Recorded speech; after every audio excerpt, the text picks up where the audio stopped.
Hello students, welcome to Gates Learn Academy once again. तो आज के वीडियो में हम लोग देखेंगे एसिड, बेस और सॉल्ट से रिलेटेड प्रॉपर्टीज ऑफ एसिड। हम इसके पीछे वाले वीडियो में हम लोग एसिड्स को डिस्कस किए थे, एसिड्स क्या होता है, ठीक है ना, वो सब चीज़ के बारे में हम लोग देख चुके थे। इस वीडियो का जो टॉपिक है ना वो है properties of acid. Properties of acid हम लोग देखेंगे, 7-8 एसिड्स का प्रॉपर्टी है, उसको जान लेंगे और ये टॉपिक को क्लियर करके खत्म करेंगे। ठीक है, चलिए तो बिना देर के हुए हम लोग स्टार्ट करते हैं। सबसे पहले प्रॉपर्टीज ऑफ एसिड में सबसे पहला प्रॉपर्टी जो सबसे इंपॉर्टेंट है that is sour taste. Property क्या है इसका, यानी कि एसिड कैसा लगता है टेस्ट में, खट्टा लगता है, सॉर लगता है, एकदम पूरा पूरा खट्टा होता है। अब ऐसा नहीं कि टेस्ट करके देखेंगे, हाँ ऑर्गेनिक एसिड जो होता है, जो कि हम लोग बोल सकते हैं जैसे नींबू वाला, ये सब का एसिड को हम लोग टेस्ट कर सकते हैं, लेकिन अगर मिनरल वाला एसिड देख लेते हैं तो वो सबको हम लोग टेस्ट नहीं कर सकते, करना भी नहीं चाहिए। तो ये हो गया सॉर टेस्ट, पहला प्रॉपर्टीज हो गया।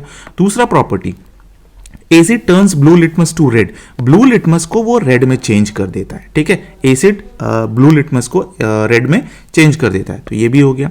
तीसरा, acid solutions conduct electricity. Acid जो होता है ना वो इलेक्ट्रिसिटी को कंडक्ट करता है। बहुत तरह का आयंस होता है, ठीक है ना, और इसके बारे में अगर डिटेल में डिस्कशन करना चाहेंगे तो नेक्स्ट वीडियो हम कुछ वीडियोस में बना देंगे, एक वीडियो, और उसमें हम डिटेल में डिस्कस कर देंगे कि एक्चुअली जो एसिड जो होता है ना वो इलेक्ट्रिसिटी को कंडक्ट कैसे करता है। ठीक है, तो अभी हम लोग प्रॉपर्टीज पर लिमिटेड रहते हैं। एसिड सॉल्यूशंस कंडक्ट इलेक्ट्रिसिटी, तो ध्यान में रखिएगा तीसरा प्रॉपर्टी क्या होगा, acid solutions conduct electricity. Fourth number, acids react with, ये यहां से इंपॉर्टेंट हो जा रहा है, acids react with metal to form hydrogen gases. Acid जब भी मेटल के साथ रिएक्ट करता है तो वो हाइड्रोजन गैस बनाता ही बनाता है। ठीक है, यहां पर हम लोग जनरल फॉर्म में लिख दिए हैं, metal plus acid gives salt hydrogen gas. Hydrogen gas क्या होगा, इवॉल्व होगा। इससे रिलेटेड एक एग्जांपल देख लेते हैं हम लोग, जैसे जिंक एक मेटल है, H2SO4 एक्वस फॉर्म में एसिड है, रिएक्ट हुआ तो ZnSO4 बना और हाइड्रोजन गैस इवॉल्व हुआ, हाइड्रोजन गैस इवॉल्व हुआ। ध्यान में रखिएगा, ये इंपॉर्टेंट अगर आपके एग्जाम में आता है, ठीक है ना, इस टॉपिक से हो सकता है कि कुछ ना कुछ एग्जाम में आ जाए। तो अगर 1 नंबर 2 नंबर भी आ रहा है ना तो काफ़ी होता है, 1-2 नंबर से ही लोग आगे पीछे पता नहीं कितने रैंक्स इधर उधर चले जाते हैं, तो वो चीज़ को कवर कर लेना है ना। तो zinc plus H2SO4 ZnSO4 plus H2 ZnSO4 that is zinc sulphate, H2SO4 that is H2SO4 हो गया आपका sulphuric acid, zinc that is Zn। तो most acid react with metal to form salt and hydrogen gases. Most of the acids, लगभग acid जो होता है ना, जब वो मेटल के साथ रिएक्ट करता है तो वो हमेशा सॉल्ट बनाता है और हाइड्रोजन गैस इवॉल्व करता है। क्या बनाता है, सॉल्ट बनाता है और हाइड्रोजन गैस इवॉल्व करता है। इसलिए इस रिएक्शंस में दिखाया गया है ZnS H2SO4 aqueous solution, ZnSO4 और H2। ठीक है, hydrogen is common in all, hydrogen is common to all acids.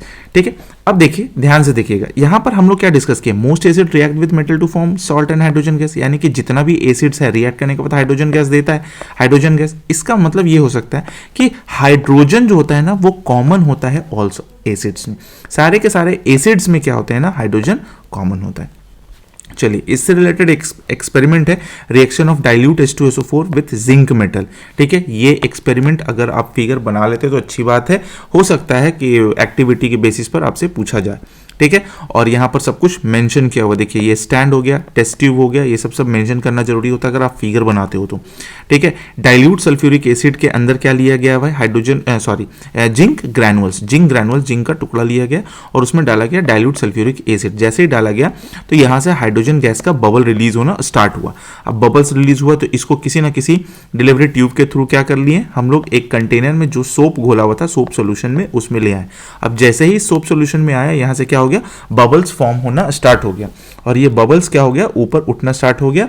हाँ, हमेशा होता है ना, हाइड्रोजन गैस हवा से हल्का होता है तो वो ऊपर चला जाता है, तो वो ऊपर उठना स्टार्ट किया। और जैसे ही यहाँ पर हम लोग कैंडल लाते हैं, बर्निंग कैंडल यहाँ पर लेके आते हैं, तो जब ये हाइड्रोजन गैस का बबल्स के सामने रखते हैं तो पॉप साउंड के साथ वो बुझ जाता है। तो burning of hydrogen gas with a pop sound, ठीक है ना, ऐसा करके आवाज आएगा। ठीक है, ये कैंडल हो गया, soap bubble with hydrogen gases और सोप सॉल्यूशंस। तो ये एक्सपेरिमेंट आपके लिए इंपॉर्टेंट हो जाता है। चलिए, एक चीज और है, ये बड़ा इंपॉर्टेंट हो जाता है, क्वेश्चंस में बोलता है, क्वेश्चंस में पूछा जाता है, why should curd and sour substances not be kept in a brass और कॉपर वेसल्स। कोई भी खट्टा चीज जो होता है ना वो क्या बोलते हैं, ब्रास यानी कि पीतल और कॉपर के वेसल्स में नहीं रखा जाता। ऐसा क्यों, क्योंकि because curd and other sour taste food stuff contain acid. जितना भी कर्ड होता है और जो सॉर टेस्ट का होता है ना उसमें एसिड होता है, ठीक है ना, जो which can react with the metal of the vessel, जो कि रिएक्ट कर जाता है इस वेसल के मेटल से जैसे रिएक्ट करता है to form poisonous metal compounds, और बनाता है क्या, पॉइजनस मेटल कंपाउंड, जो कि हमारे हेल्थ के लिए बहुत ही ज़्यादा डैमेजेबल होता है और बहुत ज़्यादा पॉइजनिंग भी होता है। Metal compounds can causes food poisoning and damage our health. तो यहाँ पर हम दिखा दिए कॉपर वेसल्स को, कॉपर वेसल्स में कुछ योगर्ट यानी कि कर्ड रखा गया, उसके बाद जब देखा गया तो ये ग्रीन ग्रीन ग्रीन, इसका कोरोजन का कलर जो होता है ना वो ग्रीन कलर का होता है, ठीक है। जैसे हम लोग आयरन में रेड कलर को देखते हैं, ब्राउन कलर का देखते हैं, इसमें ग्रीन कलर का होता है, ठीक है। तो ये ग्रीन कलर कोरोडेड वेसल हो गया। तो ये चीज हमेशा ध्यान में रखिएगा, ठीक है। चलिए, पांचवा प्रॉपर्टी क्या है, acid react with metal carbonates and metal hydrogen carbonates to form CO2 gas. यानी कि जब एसिड को मेटल कार्बोनेट्स और मेटल हाइड्रोजन कार्बोनेट्स के साथ रिएक्ट कराते, मेटल कार्बोनेट्स हो गया यानी कि CO3 वाला, और हाइड्रोजन कार्बोनेट हो गया HCO3 वाला, ठीक है। ध्यान में रखिएगा ये सब चीज। मेटल कार्बोनेट्स क्या होता है, मेटल कार्बोनेट्स है ना, मेटल कार्बोनेट्स जो होता है ना वो होता है CO3 के साथ, ठीक है, जैसे Na2CO3 ये सब हो गया। और मेटल हाइड्रोजन कार्बोनेट जो होता है ना, हाइड्रोजन कार्बोनेट, ठीक है, हाइड्रोजन कार्बोनेट जो होता है ना, ये HCO3 के साथ, ये CO3 के साथ और ये HCO3 के साथ होता है। तो ध्यान में रखिएगा। चलिए आते हैं टॉपिक पे। Acid react with metal carbonates and metal hydrogen carbonates to form CO2 gas. यानी कि जब एसिड को मेटल कार्बोनेट्स के साथ और मेटल हाइड्रोजन कार्बोनेट्स के साथ रिएक्ट कराया जाता है तो उसमें CO2 गैस रिलीज होता है। यहाँ पर जनरल टर्म लिखा हुआ है, metal carbonate plus acid give salt CO2 और वाटर, सॉल्ट CO2 और वाटर। एक एग्जाम्पल ले लेते हैं सोडियम कार्बोनेट का, Na2CO3, नाम भी याद रखिएगा, सोडियम कार्बोनेट, ये हो गया HCl कहने का मतलब क्या हो गया, हाइड्रोक्लोरिक एसिड, ठीक है, gives NaCl that is a kind of salt, हम लोग घर में भी यूज करते हैं, CO2 that is gas and H2O carbon dioxide and H2O that is water. अच्छा, इसमें जो CO2 गैस जो रिलीज होता है ना वो ब्रिस्क एफरवेशंस के साथ होता है। ब्रिस्क एफरवेशंस का मतलब क्या होता है, rapid escape of a small bubbles of gas from the liquid. Cold drink को हम लोग जैसे खोलते हैं तो बजिंग साउंड आता है ना, वुस ऐसे करके निकलता है, बस वही चीज होता है ब्रिस्क एफरवेशंस, इसी को बोलते हैं rapid escape of a small bubbles of gas from the liquid, ठीक है। ये चीज हो गया acid react with metal carbonates and metal hydrogen carbonates.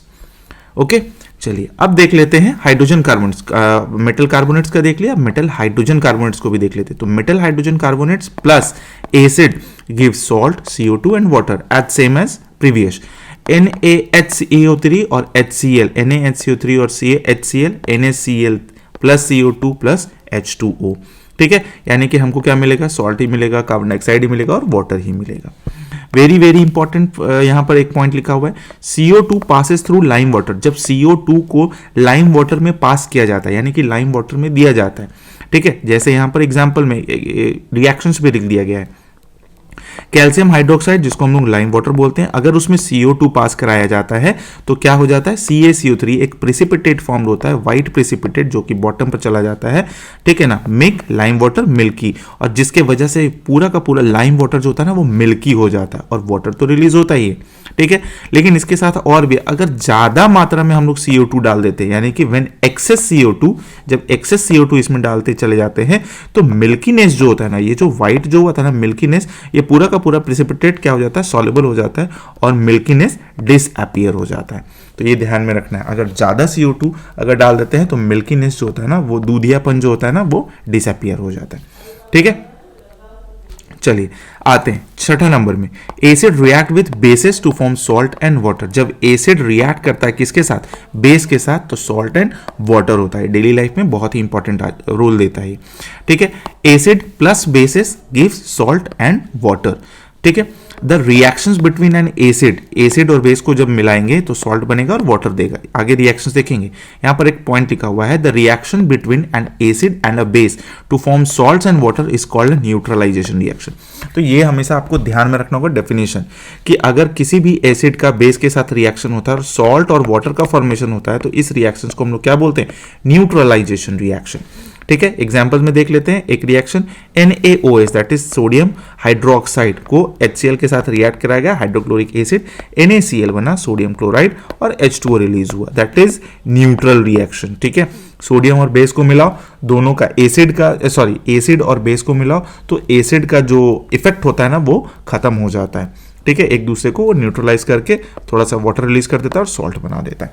ठीक है, चलिए 7 नंबर में क्या है, acid reacts with metal oxide to form salt water. जब एसिड को रिएक्ट कराया जाता है किसके साथ, मेटल ऑक्साइड्स के साथ, ठीक है ना, तो सॉल्ट और वाटर रिलीज होता है। तो metal oxide plus acid gives salt and water. Metal oxide में एक ले लेते example CuO that is copper oxide, 2HCl balance करने के बाद है, आपको बैलेंस करना आता ही होगा, अगर नहीं आता तो उसके लिए भी एक अलग से वीडियो बना देंगे।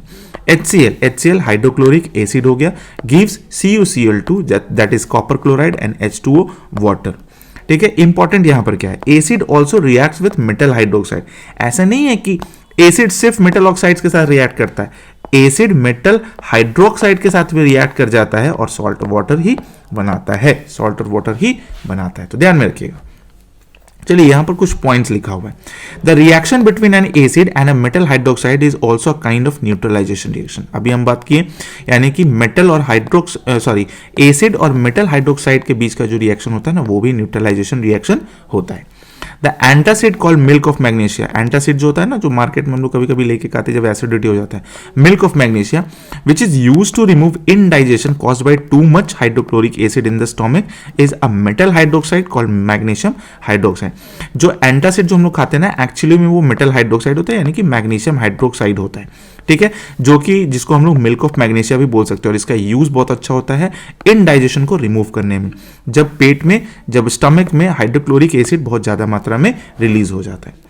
चलिए नेक्स्ट में है, magnesium hydroxide is basic in nature. Magnesium hydroxide क्या होता है, एक बेसिक नेचर होता है।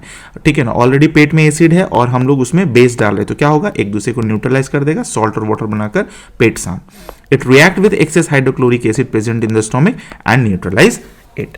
तो ध्यान में रखिएगा। ठीक है, magnesium hydroxide MgOH whole 2, magnesium hydroxide का फॉर्मूला क्या हो गया, Mg, ठीक है, OH होल 2, तो ये ध्यान में रखना होगा। इसको हम लोग मिल्क ऑफ मैग्नीशिया भी बोलते हैं, मिल्क ऑफ मैग्नीशिया। ठीक है, मिल्क ऑफ मैग्नीशिया। ठीक है, और इसी का यूज होता है एंटासिड में। ठीक है, एंटासिड में, एंटासिड मार्केट में भी टैबलेट्स पे हमने एंटासिड्स वगैरह ये सब हम लोग लेते रहते हैं। हाइड्रोक्लोरिक पता ही है, HCl पेट में ज़्यादा हो जाता है जिसकी वजह से गड़बड़ हो जाता है, और इसी को शांत करने के लिए हम लोग क्या डालते हैं, इसमें एसिड डाल देते हैं। इसी को शांत करने के लिए एसिड डाल देते हैं, सॉरी बेस डाल देते हैं, एसिड नहीं बेसिस डाल देते हैं, और ये बेसिस के फॉर्म में हम लोग को एंटासिड मिल जाता है। ठीक है, चलिए 8 नंबर लास्ट है इसका, इसको हम लोग डिस्कस कर लेते हैं। Acids have corrosive nature. Acid का जो नेचर होता है ना वो कोरोसिव होता है, किसी चीज को कोरोड कर देता है, जंग लगा देता है, खराब कर देता है। The mineral acid causes severe Burns. Mineral acid जो होता है ना वो सीवियर बर्न्स बनाता है, मतलब कि हम लोग का स्किन खराब हो जाएगा, severe Burns and attack and eat up materials like clothes. जितना भी एसिड्स होता है, जो मिनरल एसिड नॉर्मली है, ठीक है ना, वो क्लॉथ्स को खराब करेगा, स्किन को खराब करेगा, ओल्ड मेटल स्ट्रक्चर्स को खराब कर देगा, स्टोन वर्क को खराब कर देगा। ठीक है, जिसके वजह से ये लोग कोरोसिव हो जाता है। तो एसिड हमेशा कोरोसिव इन नेचर होता है। Acids are never stored in metal containers. Acids को कभी मेटल कंटेनर्स में स्टोर करके नहीं रखा जाता है, because of that, because the gradually it gradually Erode, sorry crude लिखा गया यहाँ पर, इरोड होगा। ठीक है, इरोड लिख लीजिएगा यहाँ पर, ये गलत लिखा गया यहाँ पर, Erode and eat up the metal container, यानी कि मेटल को इरोड कर देता है और उसको खा जाता है, जिसकी वजह से एसिड स्पिल ऑफ हो जाता है। Acids are stored in containers made, अब इसमें नहीं रखा जाएगा, मेटल में नहीं रखा जाएगा, तो किस में रखा जाएगा, तो acids are stored in containers made of glass and ceramics. Glass में रखिए, सेरेमिक्स में रखिए, चीनी मिट्टी का जो बर्तन होता है उसमें रखिए, चाहे ग्लास में रखिए, they are not attacked by the acid, वो एसिड से बचा रहता है। Important, the strong base such as sodium hydroxide एक स्ट्रॉन्ग बेस है, और also very crucial and attack and destroy our skin. Skin होगा यहाँ पर, स्क्रीन लिखा गया है, तो ध्यान रखिएगा, स्किन ये भी बहुत ज्यादा कोरोसिव होता है। कौन भाई, सोडियम हाइड्रोक्साइड NaOH होल 2, ये जो सोडियम हाइड्रोक्साइड है ना वो भी कोरोसिव इन नेचर होता है। ठीक है, तो ये हो गया properties of acid. I hope आपको वीडियो अगर पसंद आया, अगर पसंद आता है तो एक लाइक जरूर कर दीजिएगा, और अभी तक सब्सक्राइब नहीं किया तो सब्सक्राइब भी कर लीजिएगा। चलिए, तो मिलेंगे नेक्स्ट वीडियो में किसी नेक्स्ट टॉपिक के साथ, एक छोटे से टॉपिक, छोटे से वीडियो में, और हम लोग अपना स्टडी भी जारी उसी तरीके से करते रहेंगे। ठीक है, चलिए तो मिलते हैं नेक्स्ट वीडियो में, तब तक के लिए thank you so much, take care, bye bye.